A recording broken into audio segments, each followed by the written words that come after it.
Indonesia kini resmi memiliki salah satu dana kekayaan negara terbesar di dunia, bernama Danantara atau Badan Pengelola Investasi Daya Anagata Nusantara. Dengan aset yang mencapai 14,600 triliun rupiah, setara dengan 900 miliar dolar Amerika Serikat. Danantara berambisi menjadi motor utama investasi nasional dan transformasi ekonomi Indonesia. Saya, Presiden Republik Indonesia, meluncurkan Badan Pengelola Investasi Daya Anagata Nusantara, Danantara Indonesia. Apa itu Danantara? Danantara adalah Sovereign Wealth Fund, SWF, atau dana kekayaan negara yang berfungsi untuk mengelola dan mengembangkan aset negara agar lebih produktif. Konsepnya mirip dengan Temasek Holdings di Singapura, yang sukses mengelola dana investasi pemerintah untuk meningkatkan pertumbuhan ekonomi.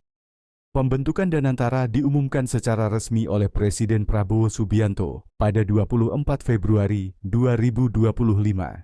Dana ini menggabungkan aset dari berbagai badan usaha milik negara (BUMN) besar, termasuk Pertamina, PLN, Bank Mandiri, BRI, BNI, Telkom Indonesia, dan MindID. Bagaimana Danantara bekerja? Danantara bertugas mengelola dan menginvestasikan dana yang berasal dari aset negara. Targetnya adalah menyalurkan investasi ke sektor-sektor strategis yang dapat meningkatkan pertumbuhan ekonomi Indonesia.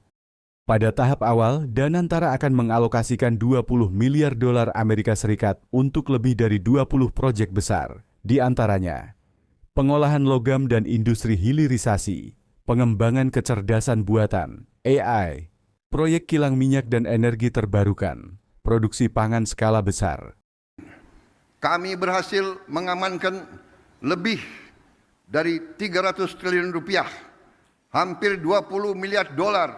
Pemerintah menargetkan, melalui Danantara, ekonomi Indonesia dapat tumbuh hingga 8% per tahun.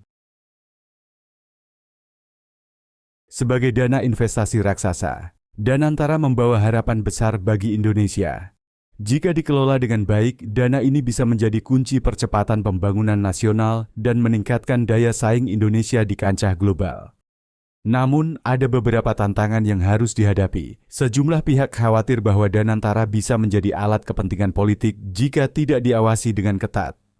Pemerintah perlu memastikan bahwa pengelolaan dana ini terbuka dan diawasi dengan standar tata kelola internasional agar tidak bernasib seperti skandal 1MDB di Malaysia. Danantara harus bisa menyeimbangkan investasi di berbagai sektor agar menghasilkan keuntungan yang berkelanjutan. Inefisiensi, korupsi, dan belanja-belanja yang kurang tepat sasaran. Danantara adalah langkah ambisius Indonesia untuk mengelola aset negara secara lebih efektif dan meningkatkan pertumbuhan ekonomi. Dengan aset 14,600 triliun rupiah, Danantara masuk dalam daftar dana kekayaan negara terbesar di dunia. Keberhasilannya akan bergantung pada bagaimana dana ini dikelola. Apakah benar-benar digunakan untuk investasi strategis atau justru terseret dalam kepentingan politik? Jika tata kelolanya kuat dan transparan, Danantara bisa menjadi tonggak baru dalam sejarah perekonomian Indonesia.